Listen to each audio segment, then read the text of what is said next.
ഒറ്റപ്പെട്ട സംഭവങ്ങൾ പർവ്വതീകരിക്കുന്നു എന്നുള്ളത് ഒരു ഇടതുപക്ഷ പ്രതിനിധി പറയുമ്പോൾ സത്യം പറഞ്ഞാൽ ചിരി വരുന്നുണ്ട്.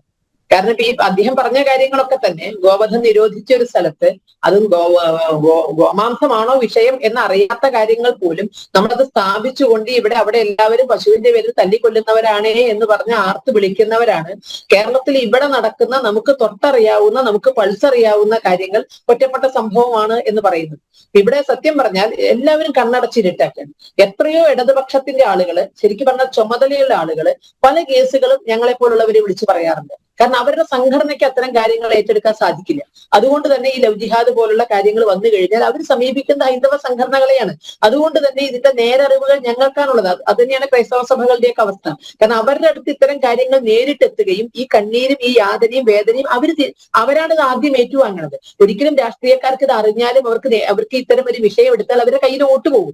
അത് പേടിച്ചുകൊണ്ട് തന്നെ അവർ ഉടനെ പന്ത് ഒന്നുകിൽ ഹിന്ദുവുമായി ബന്ധപ്പെട്ടതാണെങ്കിൽ ഹൈന്ദവ സംഘടനകളെ അറിയിക്കും, ക്രിസ്ത്യാനിയുമായി ബന്ധപ്പെട്ടതാണെങ്കിൽ ക്രൈസ്തവ സഭകളിലേക്ക് തട്ടിക്കൊടുത്തുകൊണ്ട് അവർ സ്റ്റേജിലേക്ക് ഓടും. മതേതരത്വത്തെ പറ്റി പറയാനും അല്ലെങ്കിൽ ജിഹാദ് എന്നൊന്നും ഇല്ല എന്ന് പറയാനും കേരളത്തിൽ തീവ്രവാദമേ ഇല്ല എന്നൊക്കെ പറഞ്ഞുകൊണ്ട് കയ്യടിയും വോട്ടും നോട്ടും വാങ്ങാൻ വേണ്ടി അവർ വേദികളിലേക്ക് ഓടുമ്പോൾ അവർ പിന്നിൽ ഇത് ഉറപ്പിച്ചാ പോകുന്നത്.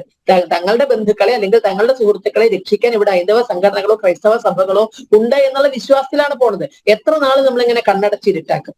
ഇത് കേരളത്തിൽ നാളെ നിലനിന്ന് പോകണ്ടേ? കാശ്മീരിന്റെ ഒരു അവസ്ഥയിലേക്ക് കേരളം പോയാൽ പറ്റൂ. അപ്പൊ അതുകൊണ്ട് തന്നെ കണ്ണു തുറപ്പിക്കാൻ സിനിമയാകട്ടെ സാഹിത്യമാകട്ടെ അതൊക്കെ ഉപയോഗിച്ചേ മതിയാകുള്ളൂ. എന്തുകൊണ്ട് ഈ സമയം എന്ന് ചോദിച്ചു. ക്രൈസ്തവ സഭയെ സംബന്ധിച്ചിടത്തോളം അവരിപ്പോ ഈ വെക്കേഷൻ ക്ലാസ്സുകൾ നടത്തുന്ന സമയമാണ്. അപ്പൊ അവര് ആ സമയം തെരഞ്ഞെടുത്താൽ അവരെ കുറ്റപ്പെടുത്താൻ പറ്റുമോ? അവര് സൺഡേ സ്കൂളിൽ എന്ത് പഠിപ്പിക്കുന്നുവെന്നും ബാലഗോകുലത്തിൽ എന്ത് പഠിപ്പിക്കുന്നുവെന്നും ഇവിടുത്തെ രാഷ്ട്രീയക്കാർ തലതല്ലി ചിന്തിക്കുകയും അതിനെപ്പറ്റി ഘോരഘോരം പറയുകയും ചെയ്യുമ്പോൾ ഇവിടെ മറ്റൊരു വിഭാഗം മതം പഠിപ്പിക്കുന്നുണ്ട് മദ്രസകളില്.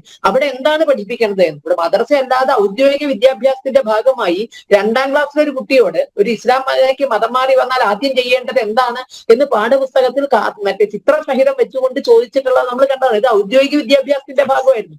അത്തരം കാര്യങ്ങൾ ചർച്ച ചെയ്യാൻ തന്റെ ഇടം ഇല്ലാത്തവരാണ് സൺഡേ സ്കൂളിൽ എന്ത് പഠിപ്പിക്കുന്നു, ബാലഗോകുലത്തിൽ എന്ത് പഠിപ്പിക്കുന്നു എന്നൊക്കെ തലപൊക്കഞ്ഞ് ചിന്തിക്കുന്നത്. അപ്പോ ഈ വോട്ടിന്റെയും നോട്ടിന്റെയും ഒക്കെ അവസ്ഥയ്ക്ക് അപ്പുറത്ത് നിന്ന് കേരളത്തിന്റെ യാഥാർത്ഥ്യങ്ങളെ കാണുക.